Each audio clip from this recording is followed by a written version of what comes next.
Welcome back, everybody, to this episode of A Chef's Guide to Chicago. Be sure to smash that like and subscribe button. My very special guest today is Mrs. Becky Morales. Thanks for being here today. Gosh, you're so good. Thank you for inviting me. I'm so excited. Yeah, this is going to be great. So, real quick, Becky, introduce yourself. So, first of all, besides being my awesome sister-in-law, right? I know that you're an English teacher at Elmhurst High School, right? Mm-hmm. Okay, so I know that you teach English there, right? Yes. Okay, and you also teach a cooking class there. I do. So I teach English to kids who are still learning English, and then I co-teach a cooking class. Just hands-on learning is so great for kids who are still learning the language, and they love the class. That's really cool. Mm-hmm. Okay, so so maybe through that, have you? I guess one of the really important reasons here, and about the show too, right, is the importance of food and culturalization, right? And whether it be multicultural, like in a city like Chicago, or in a family, right? Mm-hmm. So, if you don't mind, would you mind telling the viewers, just so they have an idea of like where your mind's at as a mom? How many children do you have, and would you mind explaining like where they're from and all that you do with maybe your, if I'm not mistaken, the Kid World Citizen? Yeah. Right? Okay, tell us about it. So I have 5 kids, and we were blessed through adoption and birth. So my husband's from Mexico City. Okay, yeah. And we have 2 biological daughters. Mm-hmm. And then we have our sons. My one son is from China. Mm-hmm. My other son is from Ethiopia. And then we have a son from Texas. Amazing. And I've always taught English language learners. Mm-hmm. And really the first conversation that we have that people really want to open up about is about food. Yeah. They'll talk about what they missed, or they'll talk about what they brought with them. Right. And it's that's such cool. a great way to bring culture into your house, because it's like you learn these new tastes and new combinations. And I remember the first time I learned avocado was sweet in Ethiopia. I was like, sweet. Well, you probably also learn new ingredients, right? Absolutely. New ingredients, new ways to prepare them. Right. And just food has been such a conversation starter Mm-hmm. and such a way to connect to different cultures. Right. Mm-hmm. So, for all of you learning how to cook, or if you're a home chef or a professional chef, one of the really cool things that Becky did about 5 years ago for me was she hooked me up with a publication of media, and it's published out there right now. So please feel free to check it out. It's called Eat This, Not That, and it's a food magazine. And essentially, I had an article that was published in there about beets and how to pair flavorings with beets as a professional chef to showcase to readers and viewers what you can do with beets so that it can really just not just be beets, because otherwise it just tastes like dirt sometimes, right? So what we're going to do today is we're going to show you how to make a really cool beet dish. I went to the market yesterday and I got some red beets, some golden beets, I got some Easter egg radishes, and what we're going to do is we're going to render some beautiful bacon candy. I got this yesterday at my local butcher market.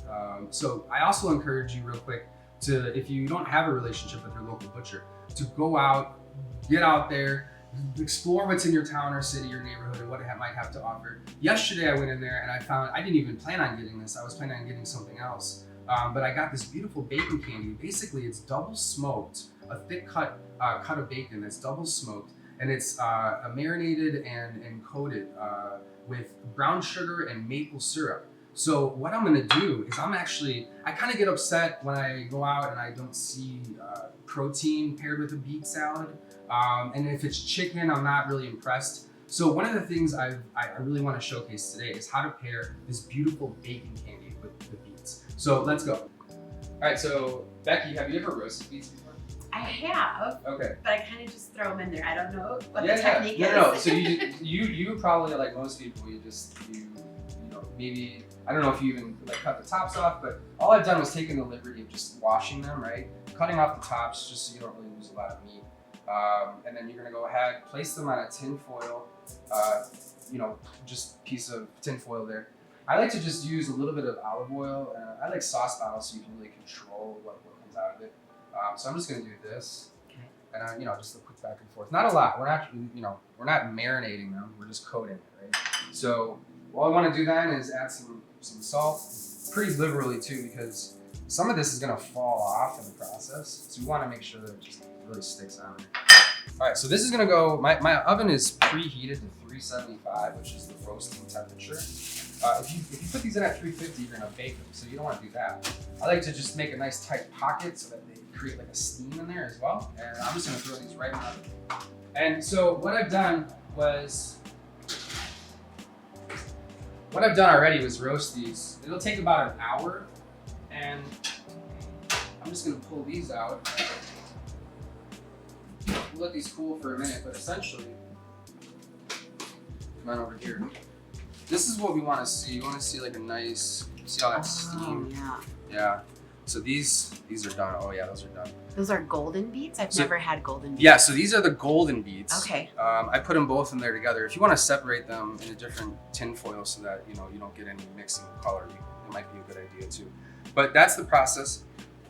So we're gonna let these cook for, just cool down, and then I'll show you, we'll go over here and start to prepare the salad. All right, so we're gonna take a small medium pan, put it on medium heat, and we're gonna add the bacon so that we're rendering the fat. Yes, perfect. And we're not using oil because we wanna get a good sear on it. Right. So I'm gonna add it and I can already smell the brown sugar, you're doing it the right way maple. too, where you get a good flush, the bacon candy is flushed to the pan.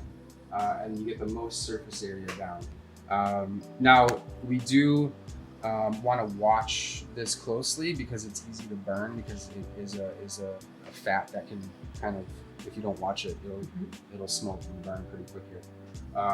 So we'll let that go for a second. All right, so with our Easter egg radishes from the market, I'm just gonna go ahead and just cut the tip off there and really kind of square it up top here. And have you used the mandolin before? I have. I'm a little scared of it.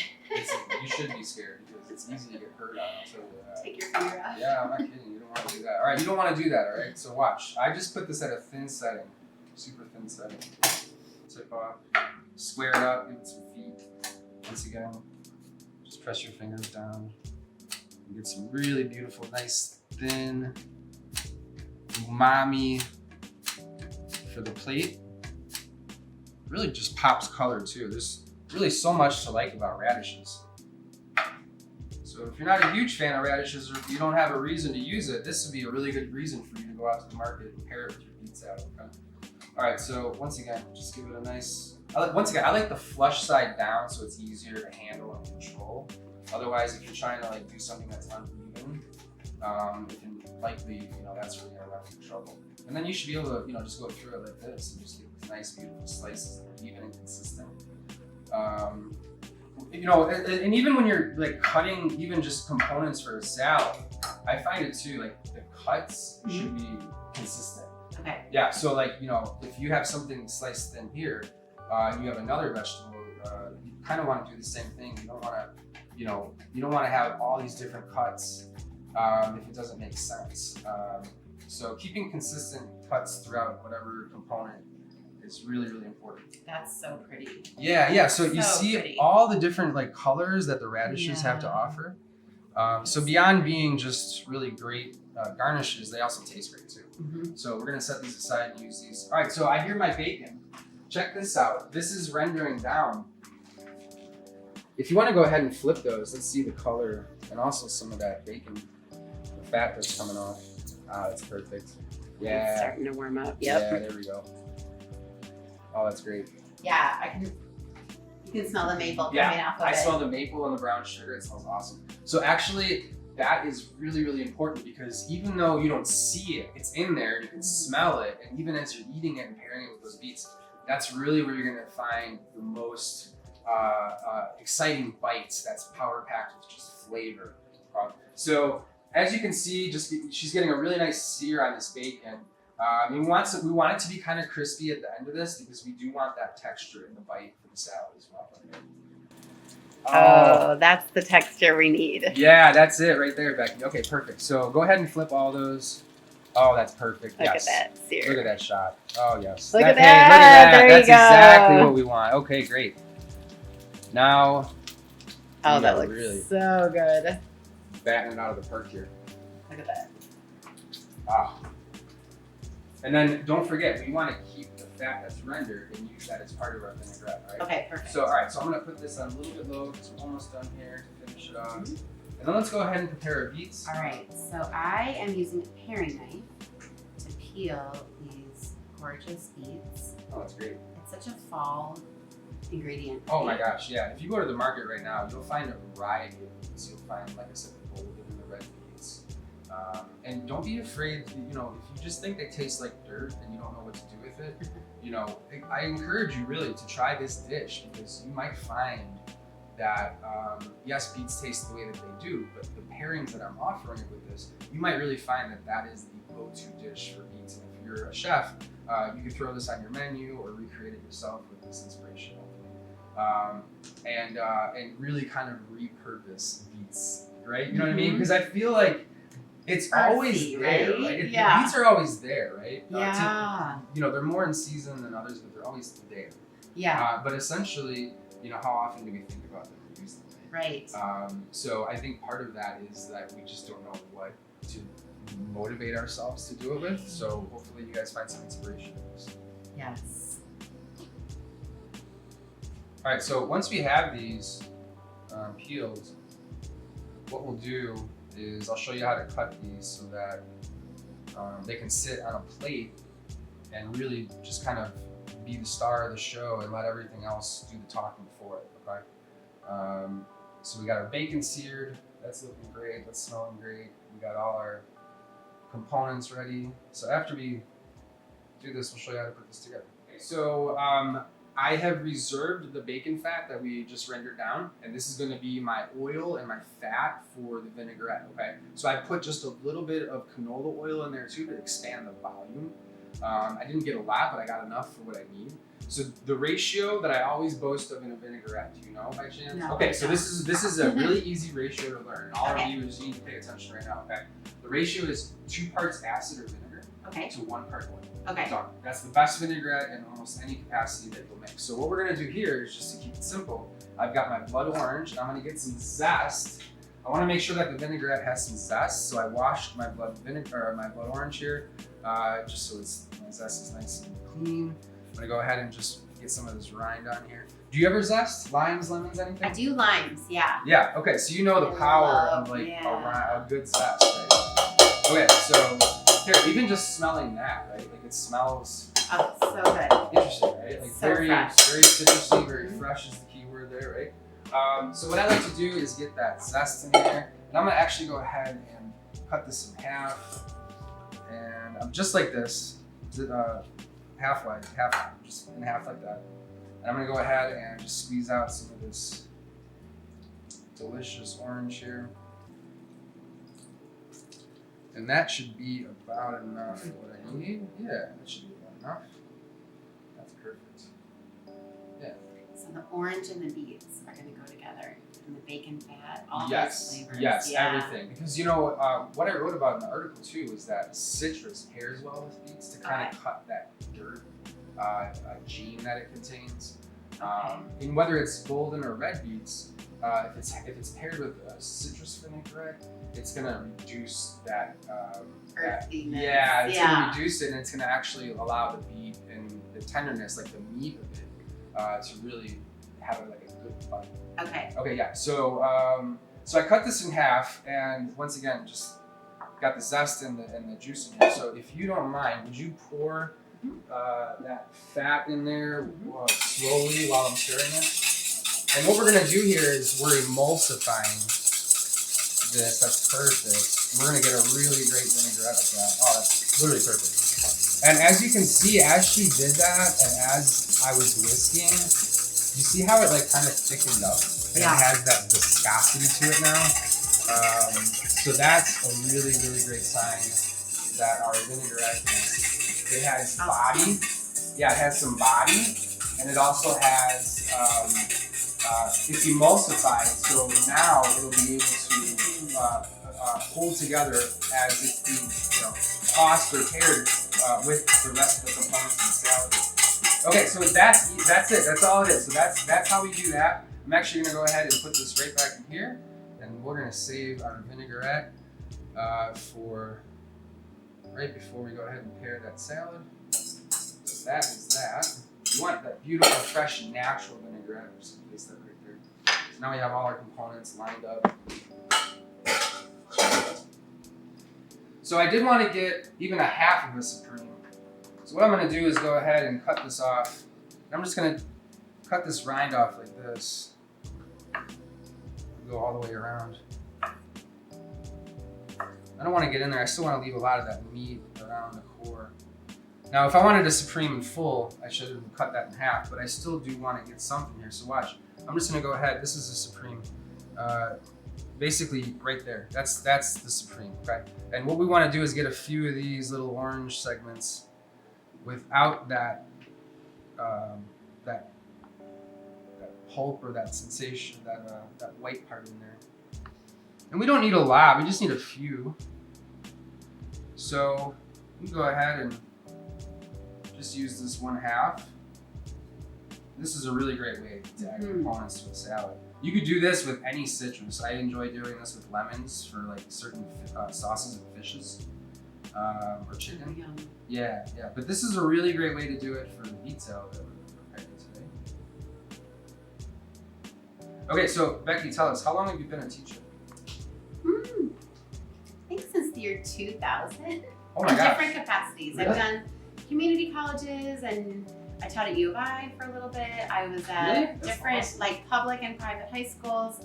I've done community centers. I've gone into houses and like worked for a relocation company, Oh gosh. but mostly in high schools.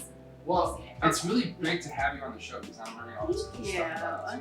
you. All right, actually, let me just stop and say something about my sister-in-law. We are both left-handed. We are both. Yeah. left-handed. So for what it's worth, we are right now. The two of us are forming. We're trying to advocate for left-handers worldwide. So just, you know, okay. All right. So what I'm gonna do, I'm gonna set my supremes aside. I'll get a small dish here. So the segments are called supremes. Yeah, or Okay. like the technique. The technique, sense. okay. Yeah, supreming a lemon, supreming an orange, supreming a whatever, right? Okay, so let's cut up our beets and let's put the salad together. Cool. All right, so I like to cut these in half first and just kind of do something like that. It doesn't have to be like too fancy, right? And essentially then what I'll do is give these a quarter and then like a half moon. Like that, and I'll do something like that all the way down the beet here. And you get these beautiful bite-sized pizzas. You don't want the beet to be too big. Like I don't want to have the eater to cut it with a knife. I want them to be able to pick it up with a fork and pair it with a something and then take a bite, okay? So that's really important too, is, you know, your cuts should be. I had a chef tell me once, I was cutting croutons and they were pretty thick for a salad. He goes, you know, the eater's gonna break their mouth, right? And I laughed, but also stopped dead in my tracks. And I was like, he's right. You need to be conscientious of your cuts. And not only are these cuts consistent, but you know, something like this would also fit right pairing on a fork, and it would still leave room on the fork for, like I said, another component to pair it with, right? If you have it too big, you know, either they may not realize that they have to cut it, which also could be a huge fail because then you just get this big bite of meat and no one really wants that. So, you know, you want to make sure that, especially with beets, conscientious of cuts, okay? So once again, I'm just going to go ahead and form this through, just cut down, make a half moon, and go ahead and just, once again, just right down the line there. Perfect, perfect. Perfect. Okay, cool. All right, so to put this dish together, I want to create a little bit of a roadmap. So I'm just going to place some arugula down on the plate here. And what I want to do is just kind of give it the component of 3 and the staggering of 3. So everything's going to work in 3s, and we're going to kind of build around that. So I'm going to do 1, 2, 3. And I'm going to go ahead and grab a few beets. We'll do a golden one. I'm sorry, a red one. A few goldens next to it, just like this,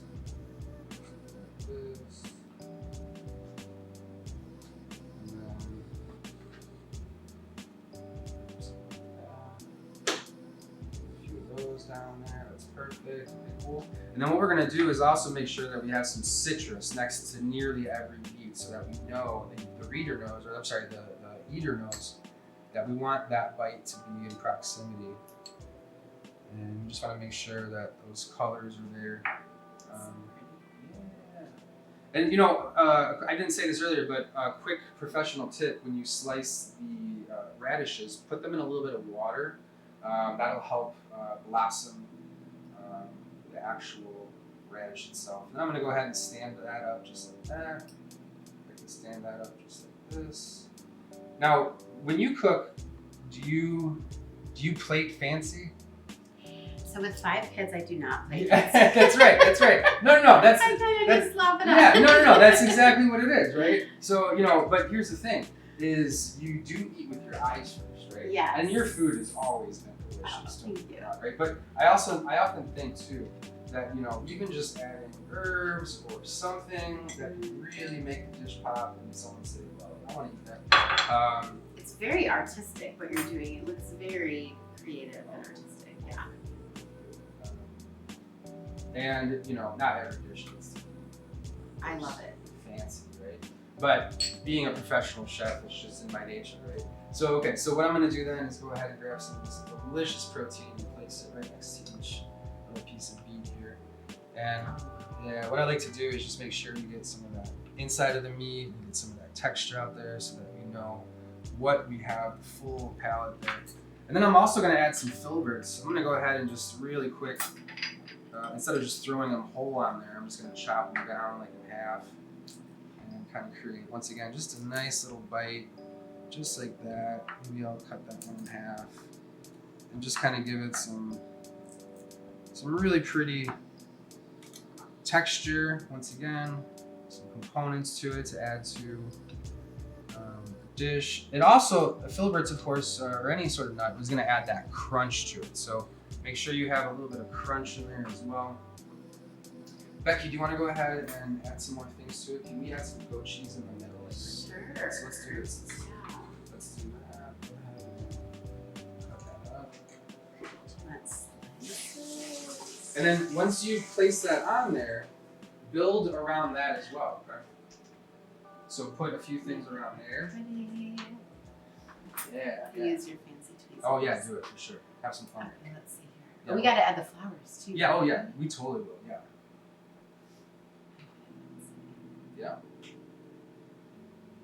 That's fun. Here we go. And I'm gonna go ahead and help you out here. Go ahead and add some more arugula. That's true. We were supposed to put that base down. No, you're good. That's great. That's great. Here you go, just pop it.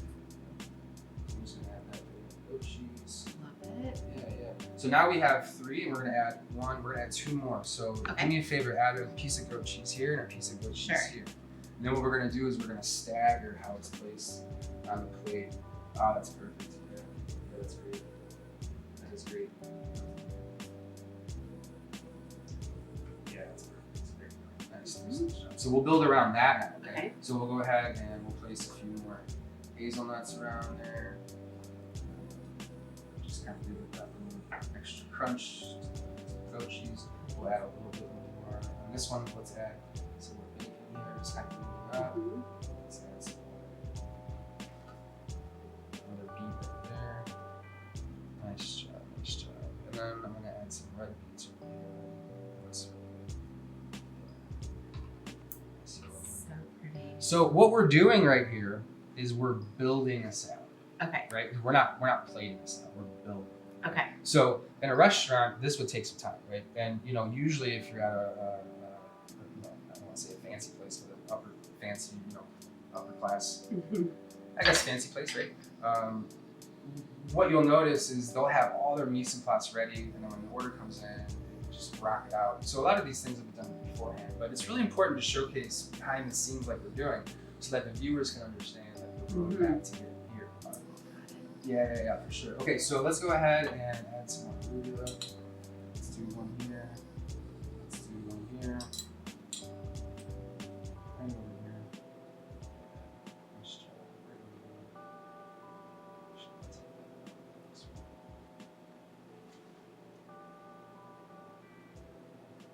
Nice job. Now arugula has a peppery undertone to it.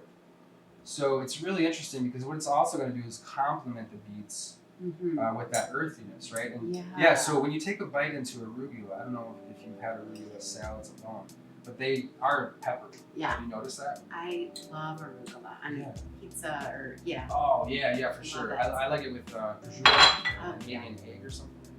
Okay, so we still got to add our vinaigrette. So now we're just going to go ahead and spoon just a little bit of vinaigrette around each of these areas. And now we can just really lace into the whole idea of completing and building that salad. And really just kind of giving it a pop. Oh, that looks so good. Doesn't that look good? Yeah, it's so pretty, the colors. Well, thanks for all your help today. Gosh, this is so much fun. I don't think we've ever actually cooked together. No, we haven't. So this is kind we've of eaten together. Yeah, we've eaten together a lot. So this is really fun. I'm actually really enjoying this. Thank you so much for your time. Yeah. Okay, so I do want to add, let's add some flour. Yeah. So if you want, here, do me a favor. I'm going to show you. I'm just going to add this one here. Looks like it lives in there. But go ahead and take these two. Okay. Pick up one. Yeah, grab that one too. And what you're going to do is pick one up, and then with the other one, pull off the petals. Okay. Yeah, and you want to place the petals, strategically just around. I would even do it like right there on top of that radish. Okay, yeah, look at that. Oh, look at that. Oh yeah, look at that. Love it. So now we're really getting that pop in there.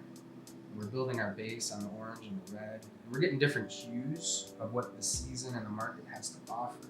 So even though, some colors can be closer in proximity, just understand that different tones also create mood and intrigue. Okay? Yeah. Oh, that's great. Maybe grab one of those. This one?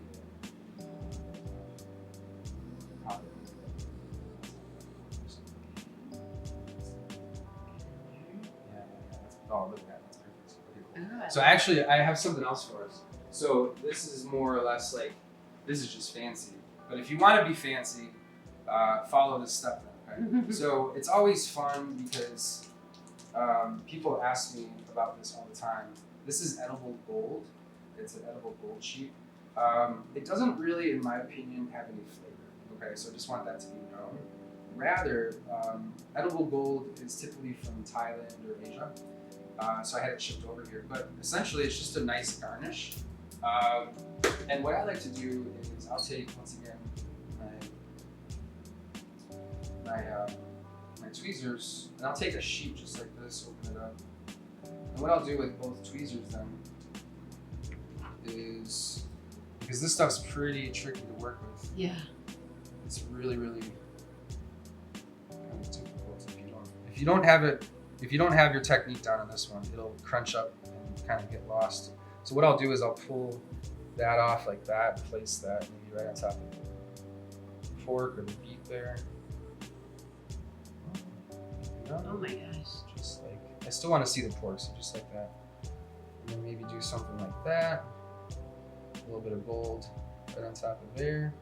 And then maybe a little bit of gold right here somewhere, just to showcase that who's ever going to eat this, they're important to us. And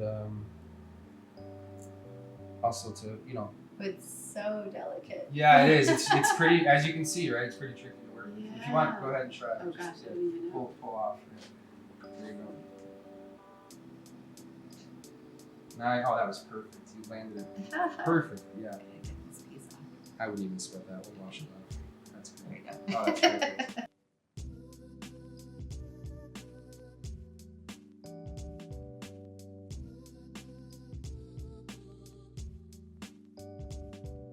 Okay, so that is our salad. That's it. Gosh, thank you so much for doing this with me. This is awesome. This was so much fancier than I've ever done. No, this is great. This is so great. Okay, I love so it. just to recap, we have the bacon candy that we rendered out. We made a blood orange vinaigrette with the bacon fat, so it was a warm vinaigrette.